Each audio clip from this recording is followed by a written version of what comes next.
Hey everyone, Sarah here at Three Little Potters. I know I am late to the frozen pond glazing party, but I'm going to give it a try. So the original design was by Kathy McGuire, and she does 3 coats of obsidian, blobs of running hot chowder in a pattern, and then a colored glaze over top. I believe like 2 times floating blue, something like that. She doesn't use floating blue. I've seen seaweed and I've seen indigo float being commonly used. Um, I do not have most of these glazes. I'm going to be sort of doing it in my own way. I have not bought obsidian, and I guess it's been, sorry, my glasses have glare. I haven't obsidian in 3 years, 2 years. My problem with obsidian was really just the time it takes to brush it on. 3 layers with drying in between was just too much. So I use Hansen 20 times 5 with black 6600 mason stain added into it as my sort of black celadon.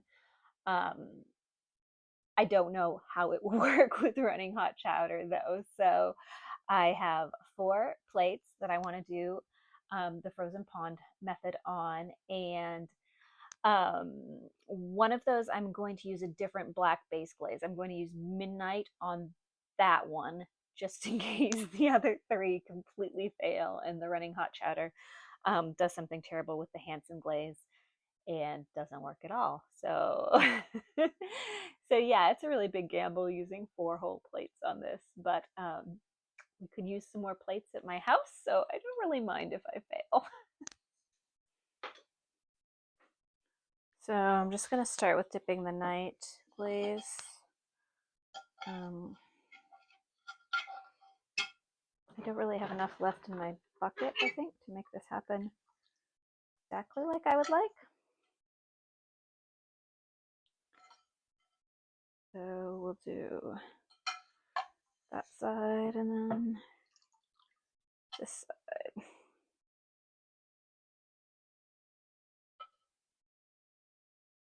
Okay.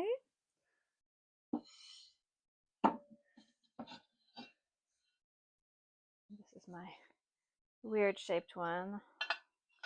There was somebody on Pinterest that had done one that was a really cool sort of organic shape, so I decided I wanted to try something a little bit like that myself. Sure, mine will not come out as good, or maybe it will.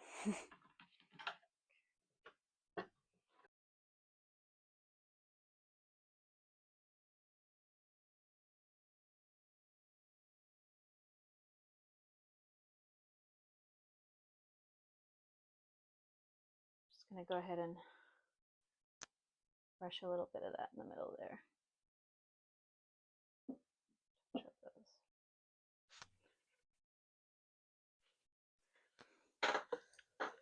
I really don't have much of this midnight glaze left at all, but I'm hoping it's going to be enough.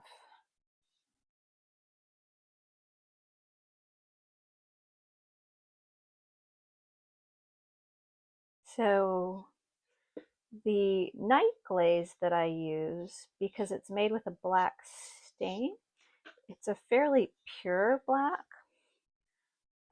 This glaze here gets its black from iron and cobalt together.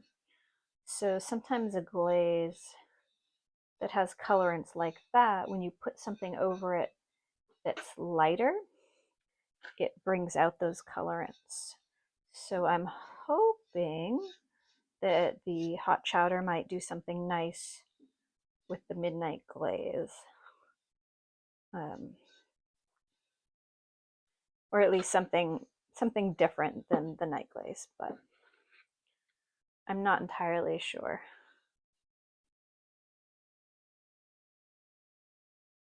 Now, if you're doing this at home, of course you would run tests on these glazes to see how they reacted together before you put it on a finished piece. But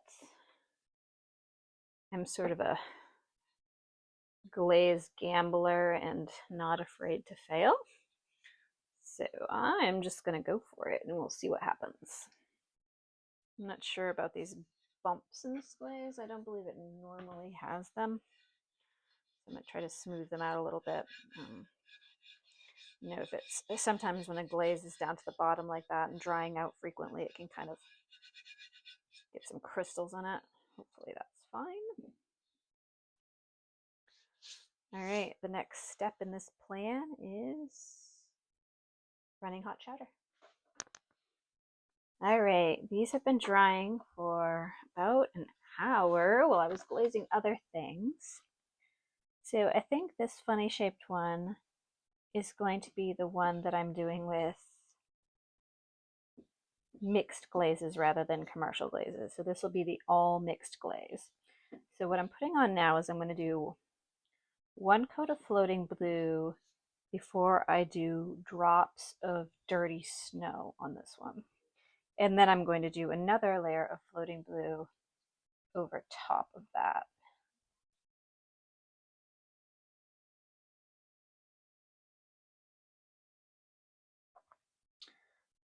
And then on this plate, I'm going to do the same thing, but instead of dirty snow, I'm going to go ahead and use the running hot chowder.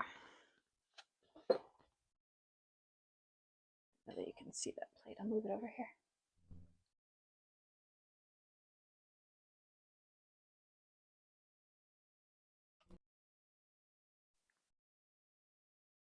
So part of the reason why I'm late to trying this glaze concept is that running hot chowder has been sold out for quite a while. I've been on a wait list to get it. I will say, looking at it, that it looks incredibly thin, and it's making me worry that I have like a bad batch or something.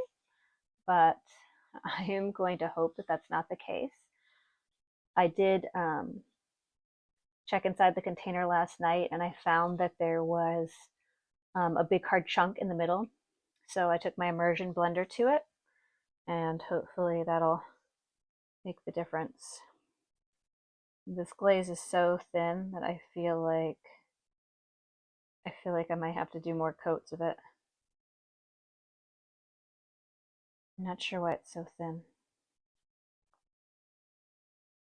It really is very, very watery though. I'm tempted to check the specific gravity and call the company, but I think we'll give it a go first. Hopefully I can just put it on thickly enough. I had one glaze come from Spectrum really thin before. I think it was texture burgundy, and I basically had to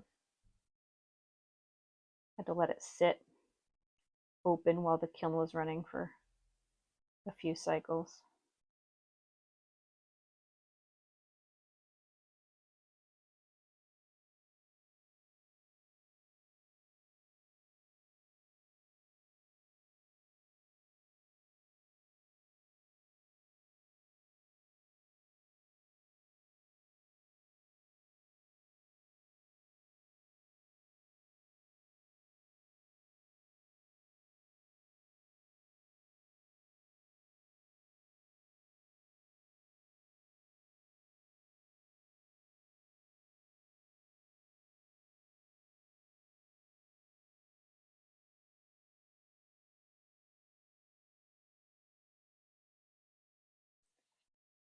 I saw online that people were having less than great effects using different modifiers, but I really feel like Dirty Snow might be okay. Dirty Snow has a lot of movement, so I feel like this could be one where it has enough. I feel like Dirty Snow is maybe more movement, more white than like Flux. But we'll see. I know people were saying that all the other fluxes did not work as well as running hot chowder because that one has enough movement to really spread out. We will see.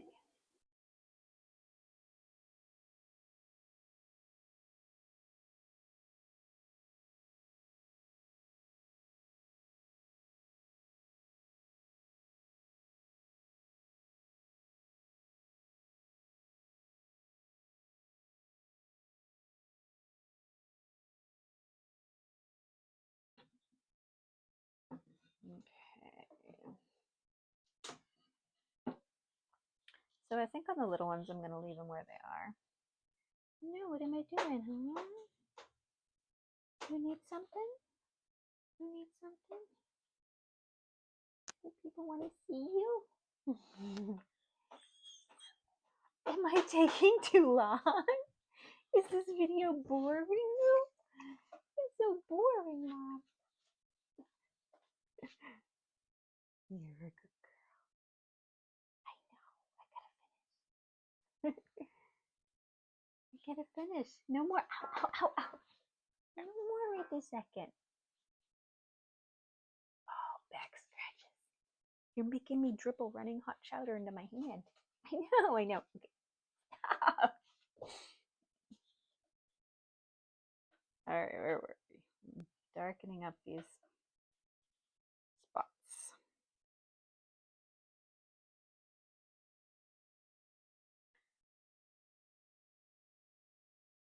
I guess we're going to find out what's going to happen. Can you have too much running hot chowder on this method? I thought the original looked like it had like she painted some lines in between, but I think subsequent people didn't do that. And I think that the original version of this looked a little bit like some of the pattern got lost. So I think I'm not going to do that. So these ones need another coat of floating blue. This one is going to get a coat of seaweed, I guess. Okay, going with seaweed. I almost want to do Chun Seafoam on both of them, but we're going to go seaweed. Okay.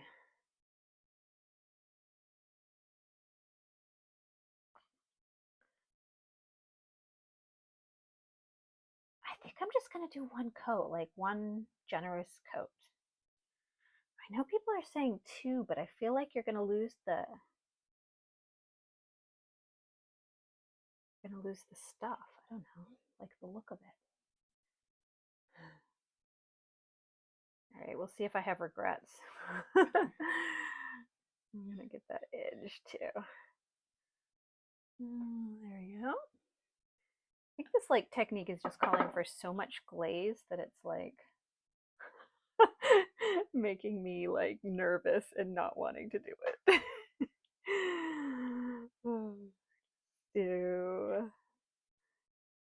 I want to do some seaweed over one of the floating blues. See if we can do Chun Seafoam over this one.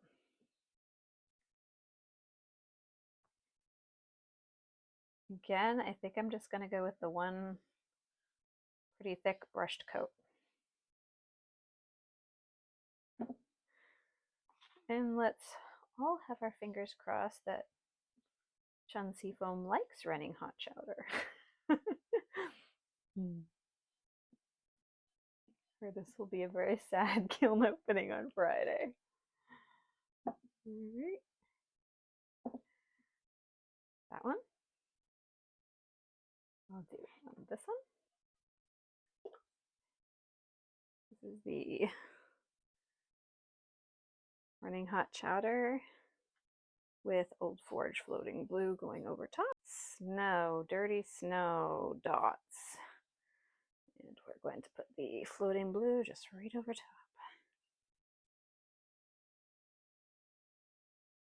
And that's all I'm gonna do. I've gotten that edge, maybe.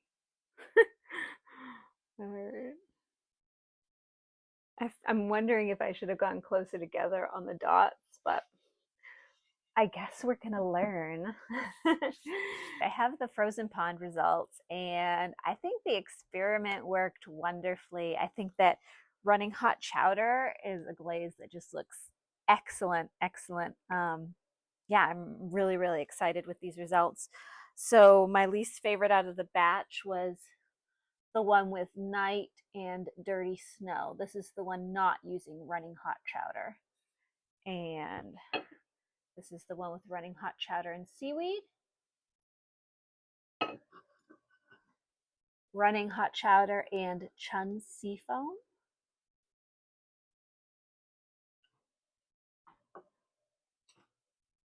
And this is the Running Hot Chowder with Old Forge Floating Blue. So I think these are just gorgeous. Yeah, I think if you want to try the frozen pond effect, the number one thing is to find Running Hot Chowder Glaze. And I really think it worked even with just one coat of seaweed. So you can sort of vary your cover glaze application between coats if you want a more muted effect or something a little bit stronger. Um, and I think the blue glazes, even if you're mixing your own blue glaze, seems to work fine. Now remember, the alternative to dipping your plates in the Hansen 25 glaze with night stain like I did would be to brush on coats of obsidian. The original, I believe, had brushed coats of 3 times obsidian. My thought on that is it would be 3 very thinly brushed coats of obsidian if you decide to go that way. Um, for me, I would have only done 2 because I brush a little bit more thickly. And here's just a close-up of the different results. That's the Dirty Snow as a modifier. Arguably, I think this might be my favorite out of the batch. This is Chun Seafoam over the Running Hot Chowder, and that's a mixed glaze, and really pretty. That glaze is available in John Britt's Mid-Range Glaze book, or you can get the recipe on glazy.org. And this is the one that I did in the blue palette. So as you can see, the Running Hot Chowder really does some amazing sort of movement, even on a flat surface. So really interesting. You know, if you were going to do this entirely with commercial glazes, you would use probably Indigo Float by Amico in place of the floating blue, and you would get a very similar effect to this. But yes, if you are a person who does both mixed and commercial, then the floating blue that I used from Old Forge works fine with Running Hot Chowder. So this is my green one. This one is the seaweed. And I think either going another coat of seaweed over it, or, you know, honestly, I think if I was making another one of these, I think I would stick with the Chun Seafoam. I think that the 2 color wise, I think I like this. I like this more of sort of an icy tundra blue here where they meet, rather than the slightly brownish color where they meet. So, but I think both are really pretty, and I think the, you know, glaze effect is definitely worth doing. And as you recall, when I was putting on these dots, I had the overall section, and when I put on the second plop of the RHC, I was focused more on the middle. So this center section has more glaze than the outer section, and then of course it moved some by itself. So very cool.